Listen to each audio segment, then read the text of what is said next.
झलक वेगळी श्रीवल्ली नजरेत तू भरली। अरे बेटा बनने तो दे, डांस तो करो, पहले आपको देखना कैसा लग रहा है।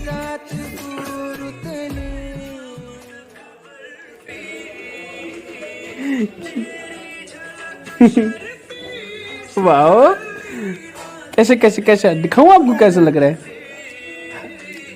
स्माइल करो पहले।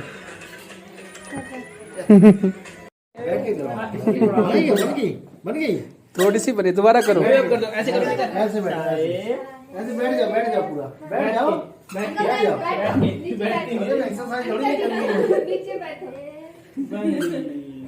नैनं छिन्दन्ति शस्त्राणि नैनं दहति पावका न चैनं क्लेदयन्त्यापो न शोष्यति मारुता।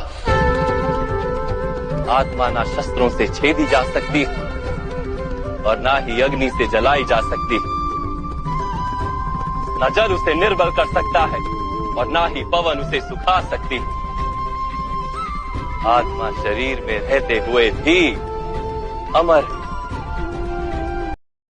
नमस्कार दोस्तों, आज आपके सामने मैं जो ज्ञान लेके आया हूं, आप उसको बड़े ध्यान से और सहज होकर समझना कि आखिर मैं कहना क्या चाहता हूं। बहुत आसान होगा समझना, लेकिन अगर आप पूरा विवेक लगाएंगे तो, वरना बहुत ज़्यादा चांस हैं कि आप कंफ्यूज हो जाओगे कि मैं कहना क्या चाह रहा हूं। है बहुत इजी, समझना बहुत आसान है, लेकिन जो पुराने अज्ञान की जो परतें चढ़ी हुई हैं उनको उतारने में थोड़ा सा मुश्किल होगा आपको। लेकिन अगर आप पूरा विवेक लगाओगे, पूर्ण विवेक के द्वारा समझोगे, तो बात जरा सी होगी, उसको बड़े आराम से समझ सकते हो आप। तो दोस्तों, आज जो आपको ज्ञान मैं बताने आया हूं वो है गीता का ज्ञान। क्योंकि देखो, कई भगत लोग, अब मेरे भाई मुझे मेल करते हैं, मैसेज करते हैं कि गीता में इतने श्लोक में ये लिखा है, गीता में उतने श्लोक में ये लिखा है, इस मंत्र का जाप कर लो, उसका जाप कर लो, ओम तत्सत कर लो। दोस्तों, बहुत कुछ लिखा होता है हर ग्रंथ में, लेकिन आपने दूध और पानी का निबेड़ा करना होता है। हर चीज हर ग्रंथ में भी सही नहीं लिखी होती है। कहने का मतलब वो होती है, लेकिन अलग अलग विद्यार्थियों के लिए अलग अलग ज्ञान होता है। दोस्तों, इसको थोड़ा सा विवेक लगाओगे तो सब समझ में आ जाएगा। ऐसा नहीं है कि नहीं समझ में आएगा। जैसे आपको मैंने बताया कि पवित्र ज्ञान और मूल ज्ञान दोनों अलग अलग ज्ञान हैं। ये ज्ञान देने के वक्त पहले शिष्य को परखा जाता है कि वो उस काबिल है जो उसको ज्ञान दिया जाए। अगर शिष्य विवेकी नहीं है तो दोस्तों उसको मूल ज्ञान नहीं समझ में आएगा। आप बता भी दोगे तब भी उसके सिर के ऊपर से जाएंगी बातें, और उसका विश्वास पक्का नहीं हो पाएगा, क्योंकि वो अपने अंदर से उस विवेक को पैदा नहीं कर पा रहा है, जिसके कारण उसको विश्वास होगा, पूर्ण विश्वास होगा। और बिना पूर्ण विश्वास के वो चीज प्रकट हो ही नहीं सकती। इसीलिए साहिब ने कहा है कि मोको कहां ढूंढे रे बंदे, मैं तो तेरे पास में, खोजी होए तुरंत मिल जाऊं एक पल की तलाश में। कहे कबीर सुनो भाई साधो, मैं तो हूं विश्वास में। अब ये जो विश्वास है दोस्तों, ये आपको कोई दे नहीं सकता कि आपने झोली फैलाई कि गुरुजी मुझे विश्वास दे दो और गुरुजी उसमें विश्वास डाल दे। नहीं दोस्तों, ये विश्वास अंदर से पैदा होता है, अंदर से। ये विवेक के द्वारा पैदा होता है। जब आप विवेक करते हो किसी भी चीज पे, तब आपको अंदर से जो शक्ति मिलती है उसको विश्वास कहते हैं, जो आपको विश्वास करने पे मजबूर कर देती है। तब आप पूर्ण विश्वास में आ जाते हो, और फिर आपको अगर कोई उस विश्वास से हटाना भी चाहे दोस्तों, वो हटा नहीं सकता आपको, क्योंकि वो विश्वास आपको अंदर अंतर आत्मा से आया है। वो आपको किसी ने दिया नहीं है, वो आपका विश्वास अंदर से पैदा हुआ है। तो जिन भाइयों का विश्वास इस चीज में लग चुका है कि गीता के इस अध्याय के इस श्लोक में लिखा है कि मेरा एक ओम मंत्र है और उसकी साधना करने से मैं ऐसे सुख देता हूं, ऐसे हो जाता है, वैसे हो जाता है। या जो ओम तत्सत मंत्र है गीता के इतने अध्याय के इतने श्लोक में, उसको करने का आदेश हुआ है परमात्मा का। नहीं मेरे भाई, नहीं। परमात्मा को जो आदेश हुआ है वो इतना पीछे नहीं है कि 13वें 14वें 15वें अध्याय में होगा। परमात्मा का आदेश बिल्कुल पहले आ चुका है।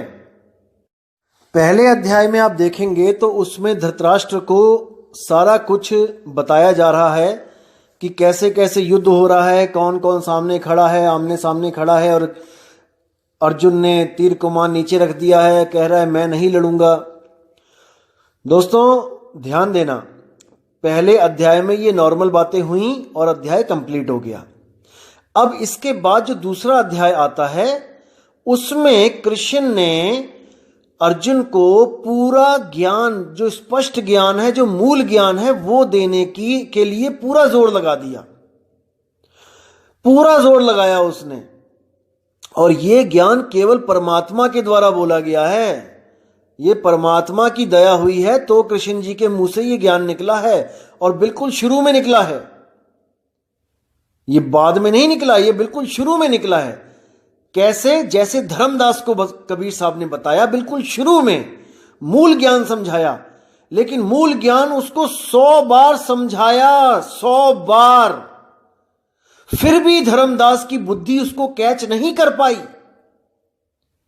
इतना मूल ज्ञान था वो कि धर्मदास उसको समझ ही नहीं पाया कि कबीर साहब बोल क्या रहे हैं। इसलिए धर्मदास जब ये नहीं समझ पाया तो कबीर साहब ने एक पवित्र ज्ञान की रचना करी। उन्होंने एक कहानी का रूप देकर उस मूल ज्ञान को लिपिबद्ध करवाया, एक छोटी सी कहानी का रूप देकर, जिससे धर्मदास, जिसकी थोड़ी मोटी बुद्धि थी, जो पूरा विवेकी नहीं था, क्योंकि मैंने बताया आपको वो पत्थरों की पूजा करता था उस वक्त। अब आप खुद समझ सकते हैं, जो इंसान पत्थरों को भगवान मान के बैठ गया है उसका लेवल ऑफ विवेक कितना होगा। आज आप अपने आप को ज्ञानी समझते हो, आप समझते हो कि हाँ हम पत्थर पूजा नहीं करते हैं, वो पत्थरों में जान नहीं होती है, पत्थरों में भगवान नहीं होता। सोचो कि आप से भी लेवल डाउन था धर्मदास का उस वक्त। अभी आप लोग आत्मज्ञान की बात इतने 1 महीने से सुन रहे हो, तब भी आधे लोग अभी भी नहीं समझ पा रहे हैं, अभी भी कह रहे हैं सार शब्द क्या है, वो नाम मंत्र में है कि तंत्र में है कि वो बोलने में है कि नहीं है। सोचो 1 महीना हो गया मुझे बताते हुए आपको, अभी भी कुछ भाइयों का लेवल नहीं ऊपर उठ पा रहा है। और जबकि वो लोग इतना जानते हैं कि पत्थरों की पूजा नहीं करनी है, इतना लेवल तो उनका विवेक बुद्धि है, लेकिन इससे ऊपर नहीं उठ पा रहा है। तो सोचो विवेक जो धर्मदास जी के पास था वो कितना लेवल डाउन का था। उनको मूल ज्ञान कहां से समझ में आ जाएगा जब आपके नहीं दिमाग में जा रहा है वो, जबकि आप कबीरपंथी भी हो, तब भी आप नहीं समझ पा रहे हो। आपने गीता भी पढ़ी है, तब भी आप उस आत्मा के गुण को नहीं समझ पा रहे हो, आत्मज्ञान को नहीं समझ पा रहे हो। तो धर्मदास कैसे समझता, अर्जुन कैसे समझता। तो अर्जुन को भी बिल्कुल शुरू में सबसे पहले मूल ज्ञान दिया गया कि अर्जुन आत्मा के बारे में सुन कि आत्मा कैसी होती है, क्या होती है। आप अध्याय 2 उठाइए और आप कहीं से भी स्टार्ट कर दीजिए। देखिए अध्याय 2 जो है उसका नाम क्या बताया गया है, नाम क्या लिखा है उसका, गीता का सार। सार, सार मतलब निचोड़, सत्य। यानी पूरी गीता में से केवल अध्याय 2 का अध्ययन कर लोगे तो आपको गीता का सार पता लग जाएगा कि गीता का मूल ज्ञान क्या है। अब मैं आपको समझाता हूं कि गीता के अध्याय 2 में क्या लिखा है। अध्याय 2 में जब 16वां श्लोक आप पढ़ोगे, वहां से जो सार का ज्ञान है वो शुरू हो जाता है, आत्मा का ज्ञान। तो क्या लिखा हुआ है कि नास्तो विदुते वाला जो आप श्लोक पढ़ोगे तो उसमें देखिए उसका अर्थ क्या है कि तत्वदर्शियों ने यह निष्कर्ष निकाला है। यहां तत्वदर्शी का मतलब है जो सत्य सत्य को जान रहा है। तत्वदर्शियों ने यह निष्कर्ष निकाला है कि असत यानी भौतिक शरीर का तो कोई चिर अस्तित्व नहीं है, किंतु सत यानी कि आत्मा अपरिवर्तित रहता है। उन्होंने इन दोनों की प्रकृति के अध्ययन द्वारा यह निष्कर्ष निकाला है, यानी दोनों के बारे में ज्ञान अर्जित करके कि शरीर तो बदलता रहता है लेकिन आत्मा कभी बदलता नहीं है। आत्मदेव वो जैसा है वैसा ही रहता है, जैसा वो बचपन में है वैसा ही वो बुढ़ापे में होगा, वो कभी बदलता नहीं है, क्योंकि वो काल से रहित है, काल से परे है, वो अजन्मा है। अब यही आत्मदेव क्या है, ये सारे शरीर में व्याप्त है, मतलब उसकी जो चेतन सत्ता है, चेतना है, उसकी पूरे शरीर में व्याप्त है। उसे ही तुम अविनाशी समझो। उस अव्यय आत्मा को नष्ट करने में कोई भी समर्थ नहीं है। उस आत्मा को कोई नहीं मार सकता। अर्जुन, तू मोह को त्याग और युद्ध कर। अब आप जब 19वां श्लोक पढ़ोगे तो देखो कितना स्पष्ट है। जो इस जीवात्मा को मारने वाला समझता है तथा जो इसे मरा हुआ समझता है, वे दोनों ही अज्ञानी हैं, क्योंकि आत्मा ना तो मारता है ना मारा जाता है, यानी कि आत्मा अकर्ता है, वो कभी कोई कर्म नहीं करता। जितने भी कर्म हो रहे हैं ये सब प्रकृति के द्वारा हो रहे हैं, 3 गुणों के द्वारा हो रहे हैं। आत्मा से केवल शक्ति ली जा रही है। मन और तन दोनों का जो है कर्ता धर्ता आत्मा बना हुआ है, आत्मदेव बना हुआ है, और मन और तन दोनों ही आत्मा से शक्ति लेके अपना काम कर रहे हैं। तो आगे 20वें श्लोक में क्या लिखा है कि आत्मा के लिए किसी भी काल में ना तो जन्म है ना मृत्यु है। वह ना तो कभी जन्मा है ना जन्म लेता है और ना जन्म लेगा। वह अजन्मा है, नित्य है, शाश्वत है, पुरातन है। शरीर के मारे जाने पर भी वह मारा नहीं जाता। यह है आत्मा के गुण। ये सार बताया जा रहा है अर्जुन को, लेकिन अर्जुन इन बातों को नहीं समझ पा रहा है, क्योंकि उसका विवेक इतना नहीं है। वो एक आम जीव है, आम एक राजा है। वो कोई साधु महात्मा नहीं है जो इन बातों को वो समझेगा। आपने हमने 20-20 साल लगा दिए हैं संत मत में, इसलिए आज हम आत्मा को समझने की कोशिश कर रहे हैं, लेकिन एक आम आदमी आत्मा के गुणों को नहीं समझ सकता भाई। किसी राजा को उठा के, जैसे अब कोई प्रधानमंत्री कोई मुख्यमंत्री है जो पूरा पॉलिटिक्स में रमा हुआ है, आप उसको जाके आत्मा का ज्ञान देने लगोगे, वो सो जाएगा, बोर हो जाएगा। वो कहेगा अरे क्या सुना रहा है भाई कहानी, हमें नहीं चाहिए आत्मा वात्मा, क्योंकि उसका उसमें कोई दिलचस्पी नहीं है, उसके लिए बोरिंग सब्जेक्ट है ये। इसीलिए कृष्ण जी ने कहा था कि कुछ लोग आत्मा के बारे में सुनते हैं, कुछ लोग आत्मा के बारे में पढ़ते हैं, कुछ लोग आत्मा के बारे में जानने की कोशिश करते हैं, लेकिन फिर भी वो लोग आत्मा को समझ नहीं पाते। समझो इस बातों को। तो अर्जुन भी उनमें से एक है जो आत्मा को जान ही नहीं पाया, वरना अध्याय यहीं पे खत्म हो जाते, आगे बढ़ने की जरूरत ही नहीं थी। अगर वो इस चीज को समझ जाता कि आत्मा अजन्मा है, आत्मा किसी को मार नहीं सकता, आत्मा को कोई मार नहीं सकता, उसी वक्त धनुष उठा के लड़ने लग जाता, आगे के अध्याय खत्म हो जाते, कुछ होता ही नहीं आगे।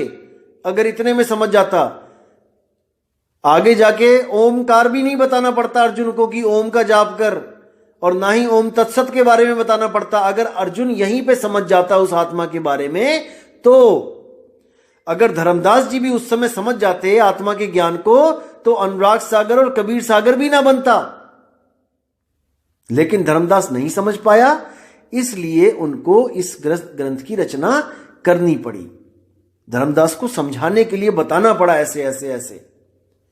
लेकिन धर्मदास पूरा का पूरा साहिब पे निर्भर था, उसने सरेंडर कर दिया था, इसलिए साहिब ने उसको शब्द बख्श दिया, उसको निज रूप बख्श दिया। लेकिन सृष्टि रचना धर्मदास 100 बार बताने पे भी नहीं समझ पाया था, 100 बार में भी नहीं समझ पाया था। तो ये स्वयंभू आत्मज्ञानी खुद से क्या समझेंगे? नहीं समझ सकता कोई।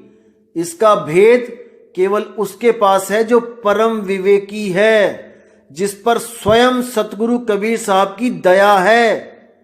केवल वो जान सकता है इस भेद को, अन्यथा किसी की इतनी सामर्थ्यता नहीं है जो सृष्टि रचना का सही सही आपको भेद बता दे। कोई नहीं बता सकता। गुरु ग्रंथ साहब में आता है, पिता का जन्म क्या जाने पूत। अरे पुत्र क्या जानेगा कि पिता कैसे पैदा हुआ, कहां पैदा हुआ, कब पैदा हुआ, नहीं जान सकता। ये तो पिता ही आके बता दे अपने पुत्र को कि मैं यहां पैदा हुआ था और ये दिन था और ये साल था, तो भले पुत्र को पता लग जाए कि पिता कब पैदा हुआ, अदरवाइज कभी नहीं जान सकता। अब 22वें श्लोक में जो लिखा है कि जिस प्रकार मनुष्य पुराने वस्त्रों को त्याग कर नए वस्त्र धारण करता है, उसी प्रकार आत्मदेव पुराने तथा व्यर्थ के शरीरों का त्याग करके नए नए शरीर धारण करता है। अब इसमें आपने क्या समझना है कि आत्मदेव और शरीर, यहां पे दो हस्तियां हैं, दो हस्ती हैं, एक आत्मदेव है और एक शरीर है। अब इन दोनों में आपने ये पता करना है कि किसका स्वरूप कैसा है। आत्मदेव शब्द रूप है और शरीर चरम रूप है। चरम यानी चमड़ी, इसको समझना है। यानी आत्मदेव जो है वो शब्द रूप है और जो शरीर है वो देह रूप चमड़ी रूप है। तो साहिब भी बोलते हैं कि चाम के महल में बोलता राम है और तू राम और चाम को चीन भाई। कि चमड़ी में, चमड़ी के शरीर में जो बोलता राम है उसको पकड़ो, उसको समझो। अगर उसको समझ लिया भाई तो इन शरीरों से न्यारे हो जाओगे। अब ये तो हो गया एक आत्मा और एक शरीर, जो भौतिक शरीर आपको दिख रहा है। अब इस भौतिक शरीर के अंदर भी कई शरीर हैं। दुविधा यहां पे है। तो लोग क्या समझते हैं, गलत फहमी में रहते हैं कि इस शरीर के अंदर से जो सूक्ष्म शरीर निकल रहा है शायद वो हमारी आत्मा है। दोस्तों प्रॉब्लम यहां पे है, हम लोग सूक्ष्म शरीरों को ही आत्मा समझ लेते हैं, जबकि सूक्ष्म के साथ शरीर लग रहा है। अब जब शरीर लग रहा है तो वो आत्मा कैसे हो सकती है? नहीं हो सकती। वो भी एक शरीर है। शरीरों के अंदर शरीर, शरीरों के अंदर शरीर, शरीरों के अंदर शरीर है। यही काल जाल है। और इस काल जाल में घुसने के लिए जो रास्ता बना है वो है हमारी त्रिकुटी। अगर आपको इस स्थूल शरीर से सूक्ष्म शरीर में जाना है तो दोस्तों एक गुप्त रास्ता है, वो है इंगला पिंगला सुषमणा का रास्ता। जो भी गुरु आपको इंगला पिंगला सुषमणा के अंदर ले जाएगा, दोस्तों समझ जाना कि उसने आपको गलत रास्ते पे डाल दिया है। अब आपको बचाने वाला कोई नहीं है। आप अपने आप स्थूल शरीर से सूक्ष्म शरीरों में चले जाओगे, जाते ही जाओगे, जाते ही जाओगे। ये अनंत काल का सफर है दोस्तों, ये कभी खत्म नहीं होगा। जैसे भूल भुलैया में सफर कभी खत्म नहीं होता। एक पॉइंट जाता है, थोड़ी देर बाद वही पॉइंट घूम के आ जाता है, फिर इधर से घूम के आते हो, फिर वहीं पहुंच जाते हो। दोस्तों इसी तरह ये जो काल का जाल है ये त्रिकुटी से ही शुरू होता है। जो भी त्रिकुटी में चला गया वो जिंदगी भर नहीं निकल सकता। इसलिए कबीर साहब ने सीधे इसका काम ही खत्म कर दिया, सहज साधना बता के। आंख न मूंदो, कान न रूंदो, तनिक कष्ट मत धारो। साहिब कहते हैं कि आंख बंद करने की जरूरत नहीं है, त्रिकुटी में जाने की जरूरत नहीं है, बिल्कुल नहीं है। केवल उन लोगों के लिए जो आत्मज्ञान को समझ गए हैं, जो आत्मज्ञान को प्राप्त करना चाहते हैं उनके लिए। और जो लोग आत्मज्ञान को समझ ही नहीं पा रहे हैं, घड़ा पक ही नहीं रहा है, घड़ा कच्चा है, उसमें पानी नहीं डाला जाता। तो जो लोग आत्मज्ञान को नहीं समझ पा रहे हैं, नहीं समझ पाए, उन लोगों को कबीर साहब ने कई बार उन शब्दों के साथ जोड़ दिया जिनसे मुक्ति तो नहीं हो पाएगी, लेकिन उनको 84 लाख जूनों में भी नहीं जाना पड़ेगा। उनको भी कुछ ना कुछ भक्ति करने के लिए कबीर साहब ने प्रोत्साहित किया और उनको खोटे कर्मों से बचाने के लिए, ताकि आगे उनको दोबारा मनुष्य देह मिले, उनकी जो नीचे के लेवल की भक्तियां थीं उनसे जोड़ा। लेकिन फिर भी वो बोलते रहे, जोड़ने के बावजूद बोलते रहे कि भाई वो शब्द अकह है, नी अक्षर है, नी शब्द है। तो जिस जिस बंदे का विवेक जागता रहा, सत्संग में बैठता रहा, तो वो आके कबीर साहब से अपना कल्याण करवाता रहा। तो घड़े को बनाता है जब कुम्हार, तो वो जब बना के तैयार करता है तो बिल्कुल घड़े के जैसी ही शेप होती है उसकी, कच्ची मिट्टी की। पूरा देखने में लगता है कि घड़ा है, लेकिन कुम्हार उसमें कभी भी पानी नहीं डालता। उसको पता है ये घड़ा बना तो दिया है मैंने, लेकिन ये कच्ची मिट्टी है, जैसे ही मैं पानी डालूंगा ये फूट जाएगा, ये गल जाएगा।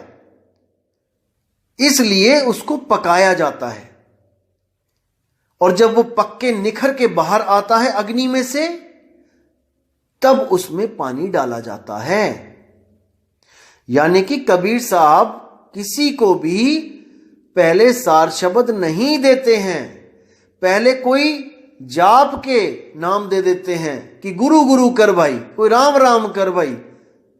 जैसे हमारे गुरुजी भी पहली बार में सार शब्द नहीं देते हैं, पहली बार में 4 या 5 नाम देते हैं जो जपने में आते हैं, 52 अक्षरी नाम। वो देने का भी कोई मकसद होता है, क्योंकि घड़ा कच्चा है, अभी उसमें सार शब्द दिया जाएगा वो नहीं समझ पाएगा। इसलिए उसको केवल भक्ति से जोड़ने के लिए कुछ नाम दे दिए जाते हैं और उसके बाद उन्हीं दिए हुए नामों को गलत बता के सार शब्द की महिमा बताई जाती है सत्संग में। जब आप जोड़ोगे, आप देखोगे कि जब आपको प्रथम चरण में जो नाम मिलेगा, उसमें गुरुजी आपको 4 या 5 या कितने भी, जितना उनका मन करेगा, वो नाम आपको दे देंगे। वो नाम आपको दे देंगे जपने के लिए कि भाई इसको उठते बैठते जपना। यानी कि आपका मन अब गुरु के नाम में जुड़ना शुरू हो। आपको जो काम बताया गया है आप वो काम करो, और जब आप सत्संग में बैठोगे तब गुरुजी खुद अपने मुखारबिंद से बोलेंगे कि वो नाम बोलने लिखने पढ़ने में नहीं आता। अब जो विवेकी शिष्य होगा वो ये सोचेगा कि गुरुजी ने दिए तो मुझे नाम बोलने वाले हैं, और गुरुजी कहते हैं कि भाई वो नाम बोलने में नहीं आता। तो उसका विवेक जागना शुरू होगा कि यानी कुछ तो गड़बड़ है, जो मुझे नाम मिला है ये सही नहीं है, इसका मतलब जो कोई और नाम है वो अभी मुझे मिलना बाकी है। जिज्ञासा बनेगी, गुरु से सवाल जवाब करेगा, गुरु उसको संतुष्ट करेगा जवाब दे दे के, साखियां बता बता के। और जब उस बच्चे को इतना समझ में आ जाएगा कि वो नाम विदेह है, वो अकह है, वो अनामी है, वो निशब्द है, वो नी अक्षर है, तब वो गुरु से उस नाम को लेने की अरदास करेगा, भेद जानने का अरदास करेगा। तो पहला चरण हो गया आपको जब नाम दिया बोलने वाला। दूसरा चरण हो गया आपका सत्संग, कि कितने समय तक आप सत्संग में सीख नहीं समझ नहीं जाते कि वो नाम बोला नहीं जा सकता। यह है आपका दूसरा चरण। और तीसरा चरण होता है जब आप ज्ञान को समझ जाते हो और गुरु से सार शब्द का भेद प्राप्त करते हो। इसलिए कबीर साहब ने बोला, प्रथमे शिष्य होवन जो आई, ताको पान देओ तुम भाई। जब देखो तुम दृढ़ता ज्ञाना, ताको कहो शब्द परवाना। और शब्द माही जब निश्चय आवे, ताको ज्ञान अगाध सुनावे। वो अगाध ज्ञान कब सुनाया जाएगा? जब शब्द में निश्चय आ जाएगा आपका। 101% आप इस बात को समझ जाओगे कि वो नाम अक्कह है, अनाम है, नियक्षर है, विदेही है। जब आप इस बात को समझ जाओगे, आपका दूसरा चरण खत्म हो गया। अब गुरु आपको वो सार शब्द वस्तु लखाएगा। एक छुड़ाए, जो पहले आपको 4-5 नाम दिए थे वो छुड़ा दे कि नहीं बेटा ये नहीं जपने हैं। एक लखाए, वो सार वस्तु, वो निज नाम, वो आपका अपना नाम, वो आपको लखाएगा। और जब आप उसको लखोगे तब आपके सारे भ्रम खत्म हो जाएंगे और आप अपने निज स्वरूप को प्राप्त करने के लिए तत्पर हो जाओगे, जुट जाओगे। और जब आपके भाव भक्ति बनेगी तब परमात्मा की पूरी दया होगी आप पे। दोस्तों, आपकी लगन और परमात्मा की दया, ये दोनों चीज चाहिए, तब जाके भक्ति पूर्ण होती है। परमात्मा दया कर रहा है, 24 घंटे कर रहा है, और आपकी लगन ही नहीं है तो बात नहीं बनेगी। आपकी लगन लगी हुई है लेकिन परमात्मा आप पर दया नहीं कर रहा है, तब भी बात नहीं बनेगी। इसलिए अरदास भी करना है और भक्ति भी करनी है। दोनों चीज करनी पड़ेंगी। अरदास भी करनी है और अपना फर्ज भी निभाना है। भजन भक्ति भी करनी है और उससे मालिक से दया की भीख भी मांगनी है। और जैसे ही वो प्रकट हो गया दोस्तों, फिर आप ही आप हो, फिर दो नहीं रहे। तू करता तू भया, मुझ में रहा ना हूं, और आपा परखा मिट गया। जब मैंने आपको यानी अपने आप को परखा, आपा परखा मिट गया। क्या मिट गया? सब भरम मिट गया। जित देखूं तित तू, यानी अब मुझे घट घट में मेरा साइया नजर आने लगा। घट घट मेरा साइया, सुनी सेज न कोय, और बलहारी व घट की जिस घट प्रगट होए। हे मेरे परमात्मा, ऐसा कोई घट नहीं है जहां पे आप विराजमान नहीं हो। कक्का केवल नाम है, बब्बा ब्रह्म शरीर, और रारा सब में रम रहा, वाको नाम कबीर।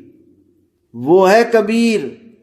जब आप अपनी 10 इंद्रियां और इस मन माया को कंट्रोल कर लोगे तब आप स्वयं कबीर हो जाओगे। कबीर कबीर क्या करे तू, खोज आपन शरीर, और 10 इंद्रियां बस में कर तू आप ही आप कबीर। कबीर साहब कहते हैं कि तुझ में मुझ में भेद नहीं है, ये केवल मन और माया का भेद है। जिस दिन तूने अपने स्वरूप को लख लिया उस दिन तुझ में मुझ में कोई फर्क नहीं है। बस देह का फर्क होगा कि तू देह में है और मैं देह से न्यारा हूं।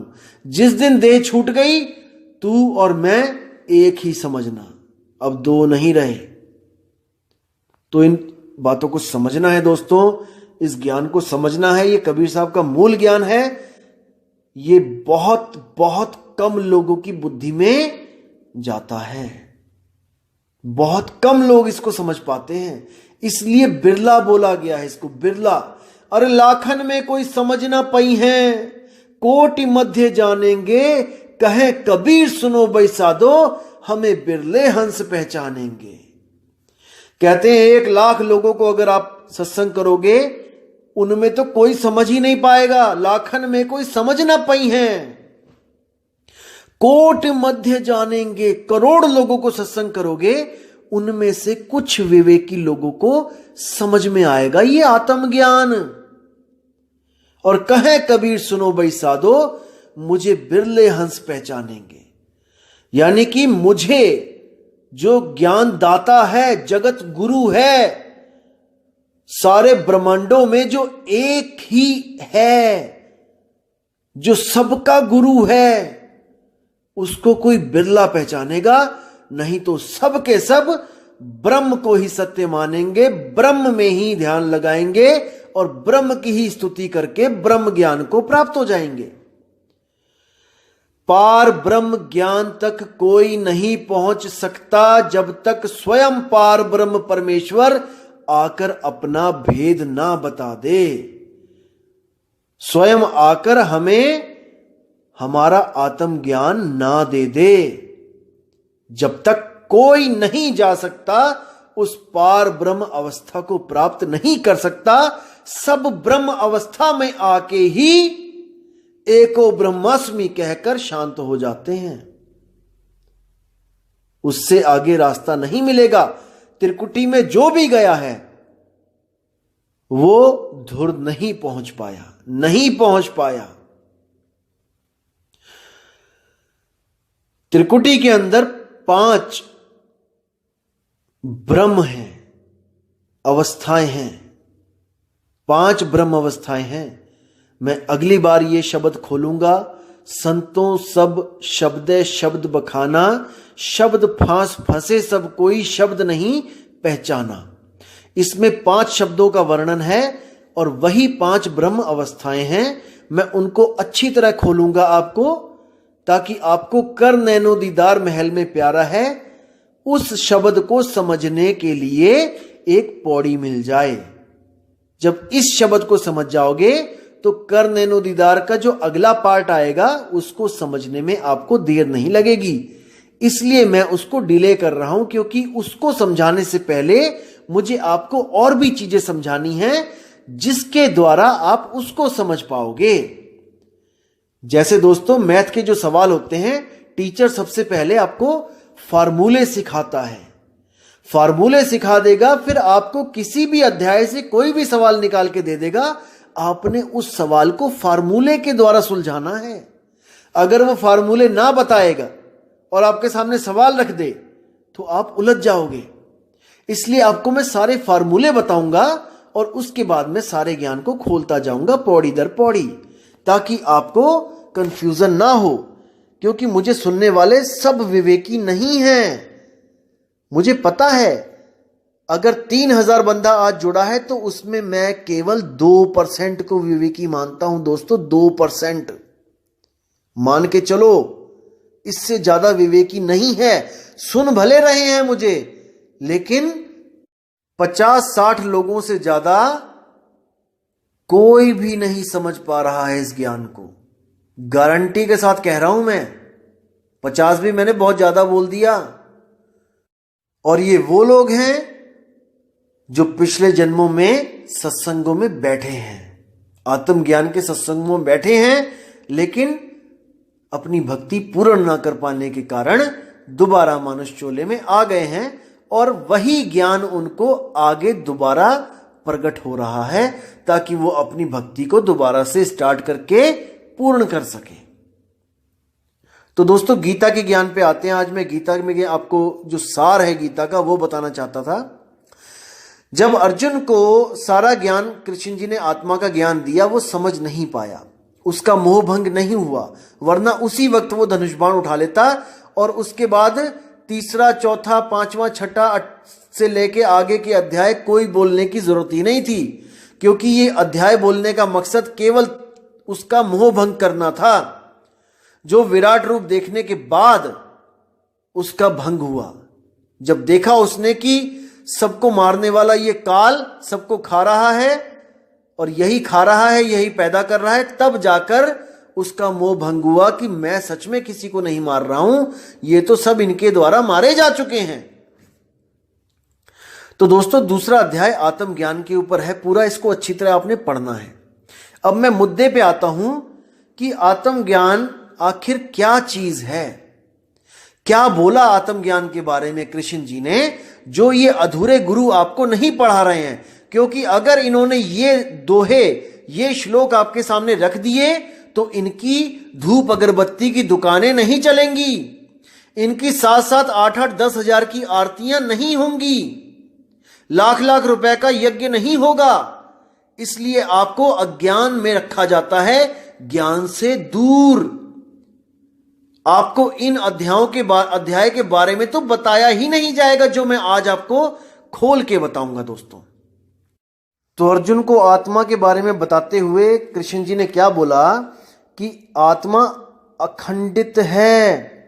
23वां श्लोक देखना दोस्तों, साफ कहता है कि यह आत्मा ना तो कभी किसी शस्त्र द्वारा खंड खंड किया जा सकता है यानी काटा जा सकता है, ना अग्नि द्वारा जलाया जा सकता है, ना जल द्वारा भिगाया जा सकता है, वायु द्वारा ना सुखाया जा सकता है। तो आपको काल भूनेगा कैसे? मुझे एक बात बता दो, काल तपत शिला पे भूनेगा कैसे जब उसको जलाया ही नहीं जा सकता? तो भुनेगा कैसे? भूनने का मतलब होता है जलने के बाद रंग बदल जाना। जैसे आप कुछ भूनते हो, भुट्टा भूनते हो, शुरू में वो पीला होता है और उसके बाद वो काला हो जाता है। तो जब आत्मा को जलाया नहीं जा सकता तो भूनेगा कैसे? दोस्तों भूना जाता है शरीर, आत्मा नहीं भूना जाता है। फिर समझ लो अच्छी तरह, आत्मा और शरीर में आप लोग कंफ्यूज हो। सूक्ष्म शरीरों को भी जलाया जा सकता है, काटा जा सकता है। आप लोग सपने देखते हो, सपनों में क्या आता है? सूक्ष्म शरीर आते हैं, उसमें कुत्ते पीछे पड़ जाते हैं, शेर पीछे पड़ जाते हैं, आपकी गर्दन कट जाती है, आपके हाथ कट जाते हैं, बहुत कुछ होता है। लेकिन वो भी सूक्ष्म शरीर है जो आत्मा के द्वारा ही चलाया जा रहा है। अगर आपने आत्मा को जान लिया तो सब तरह के शरीरों से मुक्ति हो जाती है। इसको समझो। अगर आत्म ज्ञान में आ गए फिर किसी भी शरीर में नहीं जाना। देह छोड़ते हुए अगर आपके शरीर से सूक्ष्म शरीर निकल गया तो दोस्तों आप 100% किसी भी गर्भ में जाओगे ही जाओगे, कोई नहीं रोक सकता आपको। इसलिए कबीर साहब कहते हैं कि अपने आप को पहचान ले, तू एक आत्मा है। और जब तू अपने आप को पहचान लेगा तो इस शरीरों को, इन सारे शरीरों को कपड़े की तरह उतार देगा। शरीरों में से कुछ नहीं निकलेगा, कुछ निकालना ही नहीं है। अरे ना कहीं आना ना कहीं जाना, आपे में आप समाना। अगर सूक्ष्म शरीर निकलेगा तो वो कहीं जाएगा, और अगर वो कहीं जाएगा तो इसका मतलब आप अभी सत्य को नहीं प्राप्त कर पाए हो, आप तो आने जाने में लगे हो। इसीलिए नामदेव जी ने बोला है कि ना कहीं गया ना आया, साफ बोल दिया उन्होंने। क्योंकि उन्हें घर बैठे, अपने घर बैठे बैठे आत्म स्वरूप मिल चुका था। उनकी सुरती आत्मा में रमी हुई थी, अकाल में रमी हुई थी। वो सब शरीरों से न्यारे हो चुके थे। तो इसी में जब अर्जुन को बताया गया कि आत्मा अखंडित है, अघुलनशील है, उसको ना तो कोई जला सकता है ना कोई उसको सुखा सकता है, बहुत कुछ बताया, लेकिन अर्जुन का मोह भंग नहीं हुआ। अब उसको लानतें भी दी गई कि तू अगर ऐसे नहीं लड़ेगा तो लोग कहेंगे कि ये तो कायर है, ये डर गया, ये बेकार है, ये कलंक है राजपूतों पे, क्षत्रियों पे, बहुत कुछ बोला। दोस्तों फिर भी उसका मोह भंग नहीं हुआ, फिर भी वो लगा रहा मेरे दादा है, मेरा चाचा है, मेरा मामा है। तब दोस्तों दूसरा अध्याय खत्म हो गया, यानी कि अब अर्जुन को सार नहीं समझ में आया, चैप्टर क्लोज। अब उन्होंने आगे भक्ति के बारे में बताया कि अगर आत्मा की भक्ति की जाए तो क्या होता है। और जो ज्ञान में पुरुष रहते हैं, ज्ञान अर्जित करने के लिए जो तत्पर रहते हैं, वो दो तरह के पुरुष होते हैं। तीसरे अध्याय का तीसरा श्लोक जब आप पढ़ोगे उसमें साफ लिखा है कि हे अर्जुन, मैं पहले ही बता चुका हूं कि आत्म साक्षात्कार का प्रयत्न करने वाले दो प्रकार के पुरुष होते हैं। कुछ इसे ज्ञान योग द्वारा समझने का प्रयत्न करते हैं तो कुछ भक्तिमय सेवा के द्वारा। अब इन दोनों के सार को समझना है दोस्तों, क्या होते हैं ये दोनों प्रकार के जो भगत होते हैं। एक समझते हैं ज्ञान योग से, जो ज्ञानी पुरुष हैं, जो विवेकी लोग हैं, वो तो सीधे सत्य को पकड़ लेते हैं। वो तो इतने विवेकी होते हैं कि आत्मा के ज्ञान को एकदम जच जाता है उनके मन को, और वो आत्म ज्ञान में रम जाते हैं। और जो दूसरे होते हैं वो होते हैं अविवेकी, जिनकी बुद्धि बालक के समान होती है। दोस्तों, भक्ति तो उनसे भी करवानी है ना। अगर भक्ति नहीं करेंगे तो वो 84 में चले जाएंगे। इसलिए उनको सार भक्ति नहीं बताई जाती है, उनको कोई छोटी मोटी भक्तियों में लगा दिया जाता है ताकि इनका मन वहां पे लगा रहे। जैसे जब लड़की छोटी होती है तो गुड्डे गुड़ियों में ही वो खुश रहती है, उनकी ही शादियां करती रहती है, बहुत खुश हो जाती है। और जब वो बड़ी लड़की, जब उसकी शादी होती है और सच में उसके जिंदगी में कोई लड़का आ जाता है तो उसको कोई गुड्डे गुड़िया दे खेलने को तो वो नहीं खेलेगी। अब उसके सपनों का राजकुमार उसको स्वयं मिल चुका है, अब वो गुड्डे गुड़िया में क्या खुशी ढूंढेगी। इसी तरह लेवल का फर्क होता है बुद्धि का। कुछ लोग ज्ञानी होते हैं जिनको केवल सार से मतलब होता है, और कुछ अज्ञानी होते हैं जो कुछ भी पकड़ाने पे कुछ भी पकड़ लेते हैं। कोई भी भक्ति दी जाए उसी में खुश हो जाते हैं, कोई पत्थर पुजवा दे तो उसी को भगवान मान लेते हैं। देख लो दुनिया कितनी कितनी पत्थरों को पूजने वाली पड़ी है। वो भी तो भक्ति कर रहे हैं ना, क्योंकि उनके गुरु ने उनको वो पकड़ा दिया है, पत्थर पकड़ा दिया है, तो वो पत्थरों को भगवान मान रहे हैं। सोचो, अगर आपको कोई कहे कि पत्थर की पूजा कर लो, आप कबीरपंथी हैं, इसमें 80 से 90% कबीरपंथी सुनते हैं मुझे। अगर मैं उन लोग को बोलूं कि भाई पाथर पूज लो तो आप नहीं पूजोगे। क्यों? दुनिया तो पूज रही है। क्योंकि आपका विवेक का लेवल बढ़ चुका है मेरे भाइयों, इस बात को समझो। बच्चा जब स्कूल में एडमिशन लेता है तो सारी उम्र पहली क्लास में थोड़ी नहीं रहता है, वो आगे से आगे बढ़ता रहता है, विवेक बढ़ता रहता है, क्लासें बढ़ती रहती हैं। तो पहले 2 अध्यायों में गीता के दूसरा और तीसरा, इसी में सार है। अगर ये दोनों समझ लिए दोस्तों, आगे बढ़ने की जरूरत ही नहीं है, आगे का लेक्चर सुनने की जरूरत ही नहीं है। आगे का लेक्चर उसके लिए बनाया गया है जो इन दोनों में भी सार को नहीं पकड़ पाए। जब अर्जुन दोनों अध्यायों में भी नहीं समझ पाया तो अर्जुन को कहीं तो लगाना था ना। अर्जुन सबसे प्रिय था कृष्ण जी का, उसको 84 में थोड़ी नहीं ढकेलना था। इसलिए उसको आगे से आगे और लो लेवल का ज्ञान देते चले गए कि कुछ तो समझेगा ये। तो आगे जाके जब विराट रूप दिखाया, जब किसी ज्ञान को भी नहीं समझ पाया तो विराट रूप दिखाना पड़ा, विराट रूप दिखाया, तब जाके उसका मोह भंग हुआ। तो इसको समझो दोस्तों, अध्याय 3 में दोनों प्रकार के पुरुषों का जिक्र कर दिया गया है कि एक तो ज्ञानी पुरुष होते हैं, अज्ञानी पुरुष होते हैं। जो ज्ञानी पुरुष होते हैं वो क्या करते हैं, वो केवल और केवल आत्मा को जानते हैं, केवल आत्मा को। आप 3 अध्याय का 17वां श्लोक पढ़िए, क्या लिखा है। उससे पहले भी पढ़िए, 14, 15 भी पढ़िए, कि उसमें नियत कर्मों के बारे में है कि वेदों में नियमित कर्मों का विधान है और ये वेद साक्षात श्री भगवान से प्रकट हुए हैं। फलता सर्वव्यापी ब्रह्म यज्ञ कर्मों में सदा स्थित रहता है। ये 15वां श्लोक है कि वेदों के द्वारा नियमित कर्मों को करो, जैसे वेदों में लिखा है उसको भी करो। क्योंकि इसमें दोनों तरह के पुरुषों का जिक्र है तो ये भी बताया जा रहा है साथ में, क्योंकि दोनों ज्ञान रखे जाएंगे इसी अध्याय में। तो लेकिन ये हो गया नियमित कर्म, जो वेदों के द्वारा यज्ञ करो, जप करो, मंत्र करो, माला फेरो, जो मर्जी करो वेदों के द्वारा। और एक है आत्मज्ञान, वो है 17वां श्लोक। उसमें क्या है कि किंतु जो व्यक्ति आत्मा में ही आनंद लेता है तथा जिसका जीवन आत्म साक्षात्कार युक्त है और जो अपने में ही यानी कि आत्मा में ही पूर्णतया संतुष्ट रहता है, उसके लिए कुछ करणीय कर्तव्य नहीं होता।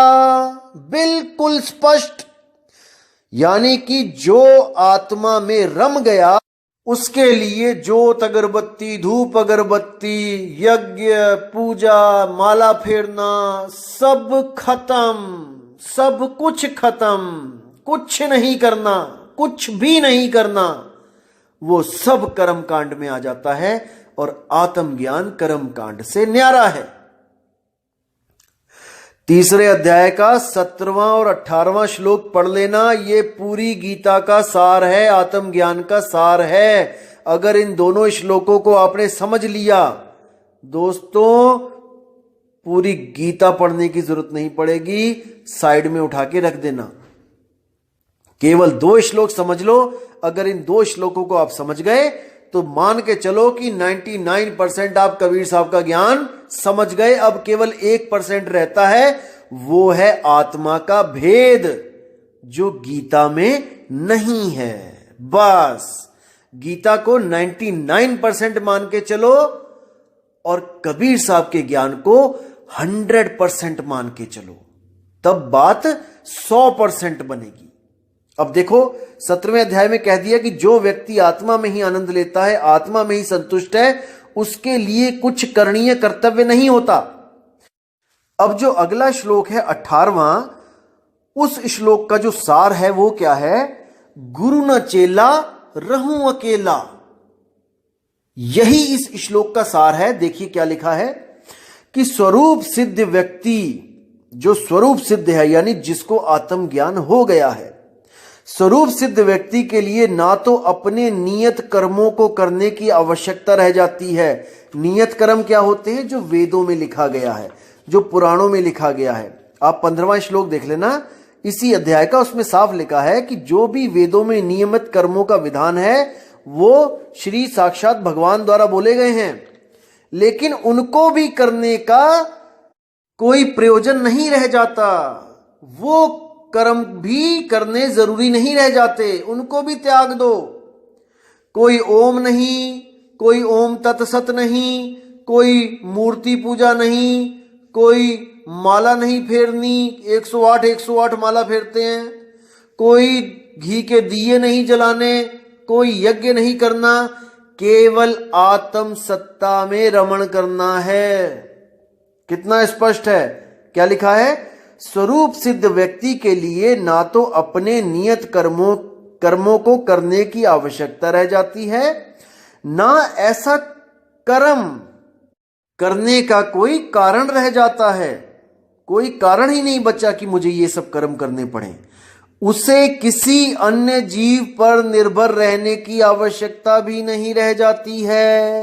कितना स्पष्ट कर दिया कि अब आपको जब आत्म स्वरूप को प्राप्त हो जाते हो, उसके बाद आप किसी भी प्रकार की मदद की जरूरत नहीं रह जाती किसी जीव से। कोई कहे कि गुरुजी आपके साथ जाएंगे, नहीं जाएंगे। कोई कहे गुरुजी काल के सिर पे पैर रखवाएंगे, वहां जाके नहीं रखवाएंगे। कोई कहे गुरुजी आपको काल से बचाएंगे, नहीं बचाएंगे, क्योंकि आप स्वयं मुक्त हो चुके हो। आप स्वयं उस अवस्था को प्राप्त कर चुके हो जहां पर काल आपके सामने खुद माथा टेकेगा। समझो इस बात को दोस्तों, आत्मज्ञानी के सामने काल नहीं टिक सकता। कबीर साहब कहते हैं, सत्य नाम पाए जो वीरा, संग रहूं मैं दास कबीरा। मतलब सत्य नाम का मतलब है सत्य स्वरूप। जो सत्य स्वरूप को पा गया वो स्वयं मैं ही बन जाता हूं, वो मैं ही हूं। इसीलिए संग रहूं मैं दास कबीरा। मैं ही जब वो हो गया तो काल आगे तो माथा तो टेकेगा ही। राम कबीरा एक बहे हैं, कोई ना सके पछाणी। आत्म स्वरूप में रमते ही आपका और परमात्मा का स्वरूप एक सा हो जाता है। अब काल ने कुछ नहीं करना, वो तो माथा टेक के कहेगा, मालिक आपको कौन, आपका क्या बिगाड़ू मैं। जैसे आपने देखा था गडरिये ने जब शेर को पकड़ लिया तब तक ही डंडे मार रहा था, जब तक वो उसका स्वरूप नहीं प्राप्त कर लिया था शेर ने अपना। जैसे ही शेर ने अपना स्वरूप प्राप्त किया, अपनी आवाज को बुलंद किया, वो गडरिया डर के मारे उसी शेर से भागा आगे आगे जिस शेर को डंडे मार रहा था। तो बात सारी स्वरूप की है मेरे भाई। स्वरूप को प्रकट करोगे, अपने स्वरूप को पाओगे तो अपने मन से विजय पाओगे। नहीं तो ये मन बहुत बहुत ज्यादा परेशान करने वाला है सबको, A to Z सबको। अभी नहीं समझ में आ रहा दोस्तों, जब कोई बीमारी लग जाएगी तब एक एक आदमी को समझ में आएगा कि इस शरीर को छोड़ने से पहले काश कोई मैंने पक्का घर ढूंढ लिया होता जहां मुझे ठिकाना मिलता। इसलिए विवेक करो, विचार करो, अभी समय है मेरे भाइयों, अभी समय है। तो जब यहां पर भी उसका मोह भंग नहीं हुआ, और देखा कृष्ण जी ने कि भाई ये तो मेरे बताने से कुछ समझ ही नहीं रहा है। क्योंकि कई बार क्या होता है, हम लोग समझते हैं कि घर का जोगी जोगड़ा बाहर का जोगी सिद्ध। घर का बंदा कुछ बताए आपको ज्ञान की बात तो आप कहते हो अरे चल तू क्या बताएगा मुझे। और वही बात जब कोई बाहर से कोई चोला पहन के आ जाता है, बाबा बताता है, तो ऐसा लगता है आहा हा बाबा जी ने क्या ज्ञान दिया है, अमृत ही घोल दिया कानों में। तो जब अर्जुन को देखा कि भाई ये मेरी बात नहीं मान रहा है, शायद मुझे अपना मित्र ही समझ रहा है, इसलिए तो चौथे अध्याय में, तीसरे के बाद जो चौथा अध्याय आता है उसमें उसको अर्जुन को बोला कि तू ऐसा कर भाई कि किसी गुरु के पास चला जा। मैं तो तेरा मोह भंग नहीं कर पा रहा हूं, लेकिन किसी गुरु के पास जाकर ये ज्ञान समझना, इसी ज्ञान को, आत्म ज्ञान को उस गुरु से समझना जिसने अपने स्वरूप को प्राप्त कर लिया हो। आप चौथे अध्याय का 34वां श्लोक देखोगे तो उसमें साफ लिखा है कि तुम गुरु के पास जाकर सत्य को जानने का प्रयास करो। सत्य क्या है? आत्मा ही सत्य है, बाकी सब कुछ असत्य है। आत्म ज्ञान बिना सब झूठा, क्या काबा क्या काशी, अरे जल में बीन प्यासी, मुझे देखत आवे हासी। तो कहते हैं उनसे विनीत होकर, यानी कि निम्न पद में आकर, उनको अपना गुरु मानकर और खुद उनके दासों के दास बनकर उनसे विनीत होकर जिज्ञासा करो, उनसे मांगो, सत्य को मांगो और उनकी सेवा करो। सेवा जरूरी है मेरे भाई, सेवा जरूरी है।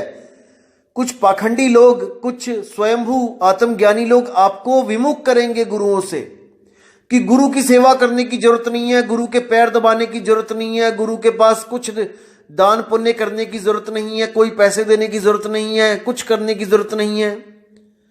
मेरे भाई, जब तक तुम सेवा नहीं करोगे गुरु की, तुम्हारा अहंकार खत्म नहीं हो सकता। कुछ लोग कहते हैं कि पैसे देने जरूरी हैं। दोस्तों, मैं मानता हूं कि पैसे की सेवा सबसे निचली सेवा है, निम्न सेवा है। क्योंकि ना तो आपका शरीर थका, ना ही आपका मन थका, बल्कि पैसा देकर आपका मन और चौड़ा हो गया कि मैंने पैसा दिया इतना, मेरा नाम लिखवा दिया जाए, पंखों पे मेरा नाम लिखा दिया जाए। दान देने की बात कर रहा हूं मैं। लोग दान देते कम है और अपना नाम ज्यादा करवा लेते हैं। अखबार में नाम छपवाएंगे, कम से कम 1200 रुपए लगेगा, और दोस्तों 500 रुपए का पंखा देके उसके तीनों पर पे नाम लिखवा लेंगे और आती जाती दुनिया उसको देखेगी। 500 में नाम छप गया। अखबार में छपवाना हो 1200 से कम नहीं लगते हैं। सस्ते में बढ़िया नाम प्रचार कर लिया अपने नाम का। दोस्तों, यही अहंकार है। जब आप तन की सेवा करते हैं तो तन थकता है, तो आपके कर्म कटते हैं। जो आपके तन को कर्म काटने के लिए परेशान होना था, आपने वही कर्म अपने काट लिए गुरु की सेवा करके, अपने तन को थका के। आपका मन जो आपको पता नहीं कहां कहां पे छित्र पड़वाता गलत काम करके, अब आपने उस मन को गुरु के चरणों में लगा लिया। अब आपका मन एकाग्र होकर भक्ति करेगा, आप फालतू के चक्करों से बच जाओगे। और जो आपका धन जो आप गलत जगह पे लगा देते, कोई शराबों में लगा देता, कोई कबाबों में लगा देता, कोई अलग अलग गलत जगहों पे जुए में लगा देता, अब वही धन अगर आपका गुरु की सेवा में जा रहा है, और गुरु अपने लिए नहीं लेगा, गुरु उसी धन के भंडारे कर देगा। गुरु उसी धन से आने वाली संगत के लिए कोई छत बना देगा, कोई पानी की व्यवस्था कर देगा, कोई भोजन भंडारा कर देगा। तो आपका वो धन गुरु की सेवा में भी लगा और आपको पुण्य भी प्राप्त हुआ। हालांकि पुण्य आपने ये सोच के नहीं गुरु को देना है कुछ भी कि मुझे इसका रिवर्स चाहिए, मुझे इसका कुछ, इसके बदले मुझे कुछ चाहिए, नहीं। हमने वो अपनी एक हाथ से दिया श्रद्धा से, और दूसरे हाथ को खबर नहीं होनी चाहिए। किसी भी नाम के चक्कर में नहीं पड़ना है कि मेरा नाम हो, नहीं। नाम हो गया तो आपको बदला अभी मिल गया, उसका कर्म नहीं कटे आपके, वाहवाही मिल गई, बात खत्म है। लेकिन अगर आपने गुप्त तरीके से दिया है दोस्तों, तो आप जानते हो और परमात्मा जानता है, बस तीसरे को बताने की जरूरत नहीं है। परमात्मा आपकी पूरी मदद करेगा। तो दोस्तों मुद्दे पे आते हैं कि क्या बोला जा रहा है कि तुम गुरु के पास जाकर सत्य को जानने का प्रयास करो, उनसे विनीत होकर जिज्ञासा करो और उनकी सेवा करो। स्वरूप सिद्ध व्यक्ति तुम्हें ज्ञान प्रदान कर सकते हैं क्योंकि उन्होंने सत्य का दर्शन किया है। यानी कि जो गुरु सत्य का दर्शन, सत्य क्या है? आत्मा ही सत्य है। जो गुरु आत्मा का दर्शन कर चुका है, सत्य का दर्शन कर चुका है, वो तुम्हें भी करा सकता है, लेकिन अगर तुम्हें विश्वास हो तो, अगर तुम विवेकी हो तो ये है उन विवेकी लोगों के लिए आत्मज्ञान जिनको केवल दूध चाहिए, पानी नहीं। समझना दोस्तों, जिनको केवल सार चाहिए, असार नहीं। तो अगले श्लोक में क्या बोलते हैं कि स्वरूप सिद्ध व्यक्ति से वास्तविक ज्ञान प्राप्त कर चुकने पर तुम पुनः कभी ऐसे मोह को प्राप्त नहीं होगे, क्योंकि इस ज्ञान के द्वारा तुम देख सकोगे कि सभी जीव परमात्मा के अंश स्वरूप हैं, अर्थात वह सब मेरे हैं। अब यहां पर भाव कुछ और है, कहा कुछ और जा रहा है, कोई बात नहीं, हम भाव को पकड़ेंगे कि जब आपको आत्मज्ञान हो जाएगा तब आप भ्रमित नहीं होगे कि कोई परमात्मा है जो किसी लोक में बैठा है। नहीं, आप देख सकोगे कि सभी जीव में आत्मा रमण कर रही है, सभी जीवों में आत्म तत्व है। यानी घट घट मेरा साइया और सूनी सेज न कोय। तब आपको यह ज्ञान हो जाएगा कि घट घट में साहिब कबीर बैठे हैं आत्म स्वरूप के रूप में। कबीर केवल नाम बोलने के लिए बोल रहा हूं मैं, इसका मतलब यह मत समझना कि टोपी वाले कबीर बैठे हैं। कबीर का मतलब है आत्मदेव, सोहम। घट घट में सोहम विराजमान है। अब सोहम ऊपर और है, सत सुकृतिक नाम। वो कौन है? जो इस ज्ञान को देने आता है इस दुनिया में, वो है सत सुकृत। सोहम यानी आत्मा, वो घट घट में है, और जो परमात्मा है वो घटों से न्यारा है, यानी शरीरों से न्यारा है।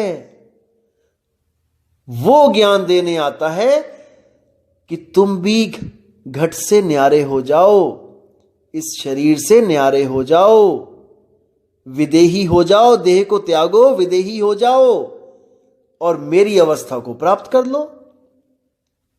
बिल्कुल सिंपल। तो ये मूल ज्ञान है, और जिन लोगों को यह ज्ञान नहीं समझ में आता उन लोगों को 84 से बचाने के लिए क्या ज्ञान दिया जाता है कि भाई ओम का जाप कर लो, ब्रह्म ज्ञान तक पहुंच जाओ, उसके बाद फिर आ जाना चोले में, या फिर तुम कोई माला फेरने लग जाओ, या फिर तुम नाक की कुंडली पे ध्यान करने लग जाओ, या फिर तुम माथे में ध्यान करने लग जाओ, त्रिकुटी पे ध्यान लगाना शुरू कर दो, ज्योति देख लो, अनहद नाद सुन लो कानों में उंगलियां डाल के, या फिर तुम श्वासों में उस श्वासों से जाप करना शुरू कर दो, सोहंग सोहंग सोहंग, ओम सोहंग ओम सोहंग, ओम सोहम सत्य कबीर, ओम सोहम सत्य कबीर, कुछ भी करने लग जाओ। तो कहने का मतलब यही है कि सार सार तो गही रहे थोथा दे उड़ाए। जो विवेकी होगा वो सार को ग्रहण करेगा, थोथा नहीं ग्रहण करेगा। लेकिन दुनिया में नजर मार के देखो, इतने लोग सार को ग्रहण नहीं कर रहे हैं जितना थोथा ग्रहण कर रहे हैं। लेकिन कुछ तो कर रहे हैं ना भाई, वो भी कुछ तो करवाया जाएगा। जैसे आपने एंट्रेंस एग्जाम दे दिया एमबीबीएस का, बच्चे देते हैं, बायो के स्टूडेंट्स देते हैं, तो भाई अगर 100 सीटें हैं तो 1000 बच्चा है एडमिशन लेने के लिए जो बैठा है, और एमबीबीएस की 100 सीटें हैं तो 100 को ही मिलेगा ना वो ज्ञान। 101 थोड़ी नहीं चले जाएंगे, उसमें सारे थोड़ी नहीं चले जाएंगे। लेकिन जो 100 के अलावा हैं वो भाई, उनको किसी को BAMS मिल जाएगा, किसी को BHMS मिल जाएगा, किसी को BUMS मिल जाएगा, किसी को डेंटल मिल जाएगा। तो कहने का मतलब एमबीबीएस सबको नहीं मिलेगा, लेकिन कुछ ना कुछ तो करना है ना भाई, या कुछ भी नहीं करना है। इसी तरह जितना भी ज्ञान इसमें बोला गया है कि ओम तत्सत, यानी कि दूसरे और तीसरे अध्याय के बाद जो कुछ बोला गया है, कुछ भी बोला गया है, वो सब असार है। सार शुरू में बता दिया गया है दूसरे और तीसरे अध्याय में, इसी में से निचोड़ निकाल लो आत्मज्ञान चाहिए तो। नहीं तो उसके बाद जितना भी बताया गया है वो योग बताया गया है, ध्यान विधियां बताई गई हैं कि नाक की कुंडली पे ध्यान लगा लो, त्रिकुटी में ध्यान लगा लो, ओम का मंत्र जप लो, ओम तत्सत कर लो, वो सब असार है दोस्तों। अब आपने विवेक करना है कि सार पकड़ना है कि असार पकड़ना है, ये आपकी मर्जी है।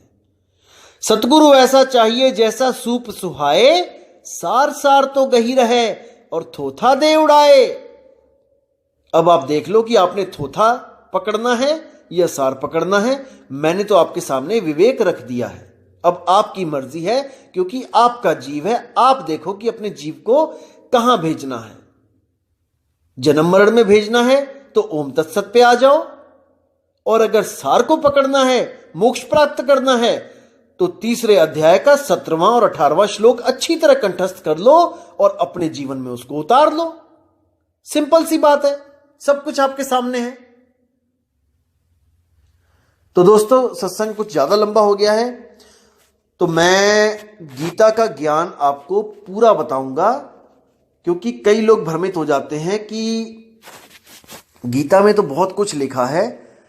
मैं गीता की एक एक श्लोक आपको बता सकता हूं कि क्या भाव है उसका। देखो दोस्तों, इन बातों को समझना पड़ेगा कि गीता क्या कहना चाह रही है। देखो, अक्षरों को पकड़ते हैं सब, भावों को नहीं पकड़ते। एक एक चीज आपको, एक एक श्लोक ऐसे क्लियर कर दूंगा जिसको समझ के 1% भी आपके दिमाग में दुविधा नहीं आएगी दोस्तों। बिल्कुल क्लियर हो जाएगा। एक एक श्लोक, एक एक श्लोक ऐसा दिमाग में आपके फिट हो जाएगा कि आपको कोई भ्रमित नहीं कर पाएगा गीता का नाम लेके कि गीता में ये लिखा है, गीता में वो लिखा है। यकीन करना दोस्तों, इतना समर्थ है कि एक एक श्लोक ऐसे कंठस्थ करवा दूंगा उनके सार के साथ कि आपसे कोई ज्ञान चर्चा सपने में भी नहीं कर पाएगा। लेकिन मैं चाहता हूं कि आप केवल सत्य को पकड़ो, क्योंकि सार सार गहे रहो, थोथा दे उड़ाए। हमने थोथे में टाइम वेस्ट नहीं करना है, क्योंकि सांस हमारी एक एक कम हो रही है। इसलिए हमने जल्दी से जल्दी अपना कल्याण करवाना है, आत्मज्ञान में आ जाना है दोस्तों। आत्मज्ञान से बड़ा कोई ज्ञान नहीं है, कोई ज्ञान नहीं है। इसको समझ जाओ, आत्मज्ञान ही निज नाम है। निज नाम यानी मेरा नाम, मेरा ज्ञान। मैं कौन हूं? मैं एक आत्मा हूं, लेकिन मैं मन और माया के चक्कर में भ्रमित हो गया हूं, इसलिए खुद को नहीं पहचान पा रहा हूं। लेकिन सतगुरु बड़े दयाल हैं, भेद दिया बतलाए, कोटि जन्म का पंथ था, पल में दिया पहुंचाए। ये ओम तत्सत युगों युगों से होता आ रहा है। ये ब्राह्मण लोग ओम तत्सत करते ही आ रहे हैं, लेकिन मोक्ष नहीं मिल रहा, मुक्ति नहीं मिल रही है। मुक्ति केवल और केवल आत्म ज्ञान से मिलेगी दोस्तों। तो दोस्तों, इसी के साथ मैं अब आपसे विदा लेता हूं और आपसे बहुत जल्दी मुलाकात होगी। और मुझे पूरी उम्मीद है कि आप इस ऑडियो से बहुत ज्यादा विवेकी हो जाओगे और गीता का सार क्या है वो भी समझ जाओगे। तो दोस्तों, बहुत जल्दी मिलेंगे आपसे। तब तक के लिए मुझे आज्ञा दीजिए, और मालिक से मैं दुआ करूंगा कि आपके विवेक में इतनी बढ़ोतरी होए, इतनी बढ़ोतरी होए कि कोई आपके सामने टिक ना पाए। कौन? जो अपने आप को विवेकी समझते हैं और गीता और वेदों के प्रमाण ले लेके लोगों को भ्रमित करते हैं। आपके सामने टिक नहीं सकते अगर आप तीसरे अध्याय का 17वां और 18वां श्लोक खोल के उनको दिखा दो तो। और ये दिखाना आपने ही है दोस्तों, मैंने नहीं। मैंने तो दिखा दिया जो दिखाना था। अब काम आपका है कि सत्य को पकड़ना है कि असत्य को पकड़ना है।